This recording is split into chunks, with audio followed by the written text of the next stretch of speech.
तर शेतकरी मित्रांनो, तुमच्यासाठी खूप महत्त्वाची माहिती आपण घेऊन आलोय। जर तुम्ही तुषार सिंचनचा वापर करत असाल तर तुषार सिंचन आपण वेगवेगळ्या पिकामध्ये वापर करू शकता। तुमचा हरभरा असेल, कांदा असेल आणि त्यानंतर मक्का असेल, अशा इतर पिकामध्ये वापर करू शकता। तर तो कसा, तर या ठिकाणी आपण जो पहिले GI पाईप वापरायचो त्याची हाईट एक लिमिट होती, परंतु या ठिकाणी हा पाईप जर बघितला तर हा पाईप जास्तीत जास्त 1 फुटापेक्षा कमी आहे, परंतु त्याला जोडून आपण याची हाईट जास्तीत जास्त करू शकतो। आणि याची जी हाईट आहे ती कमीत कमी, म्हणजे पीक जर तुमचं छोटा असेल तर तुम्ही या ठिकाणी सुद्धा स्प्रिंकलरची जी आहे ती बसवू शकता आणि या ठिकाणी त्याचा वापर करू शकता। किंवा पिकाची हाईट जर मक्कासारख्या पिकाची हाईट जास्त असेल तर याला आणखी जॉईन करून आपण याचा वापर करू शकता।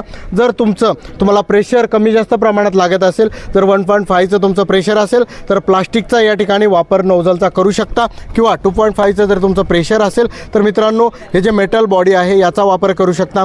यामुळे तुमचे दोन्हीही फायदे होतात आणि हा खूप उपयोगी तुम्हाला असा हे इक्विपमेंट आहे मित्रांनो।